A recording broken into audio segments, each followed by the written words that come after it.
عزیز سامعین گرامی،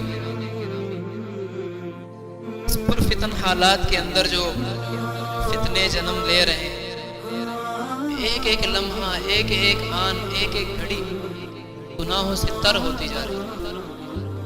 جہاں دیکھو موسیقی، جہاں دیکھو گناہوں کے اڈے کھلے ہوئے۔ ان حالات کے اندر کتنے گناہ ہو سکتے ہیں یہ بندہ خود بھی سوچ سکتا ہے، لیکن اتنے گناہوں کے باوجود اگر یہ بندہ جمعے کے دن فوت ہو گیا تو اللہ تبارک و تعالی اس کو قبر کے عذاب سے نجات دے گا۔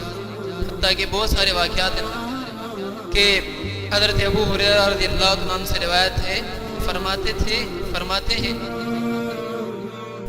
حضرت ابو ہریرہ رضی اللہ عنہ سے روایت ہے کہ سرتاج دو عالم صلی اللہ علیہ وسلم نے فرمایا،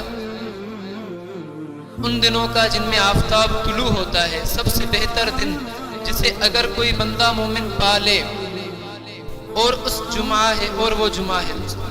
اسی دن حضرت آدم علیہ السلام پیدا کیے گئے اور اسی دن انہیں بحشت سے نکالا گیا، اور قیامت بھی اسی روز قائم ہوگی دوستوں۔ اور جو شخص اس دن مر گیا تو اللہ تبارک و تعالیٰ اس کو تمامی قبر کے عذابات سے نجات عطا فرمائے۔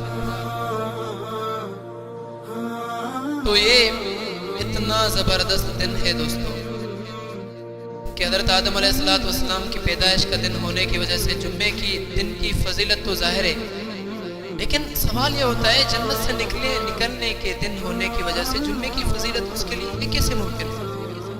دراصل حضرت آدم علیہ السلام کا جنت سے نکل کر زمین پر آنا انبیاء اولیاء کی پیدائش کا سب سے سبب اور ان کی مقدس زندگیوں سے بے شمار حسنات کے ظہور کا باعث ہوا۔ ایسے ہی حضرت آدم علیہ السلام کی موت بارگاہ رب العزت میں ان کی حاضری کا سبب ہوئی۔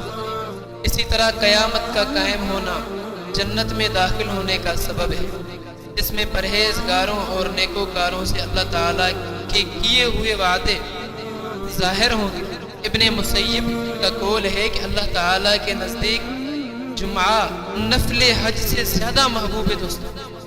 حضرت ابن عباس سے روایت ہے مرفوعاً، فرماتے ہیں کہ جمعہ یہ مسکینوں کا حج ہے، جمعہ حج المساکین۔ تو اللہ تبارک و تعالیٰ سے دعا ہے کہ اللہ تعالیٰ ایسے حج یعنی جمعے کے دن جو بھی اعمال ہیں ان کے کرنے کی توفیق عطا فرمائے۔ وآخر دعوانا الحمدللہ رب العالمین۔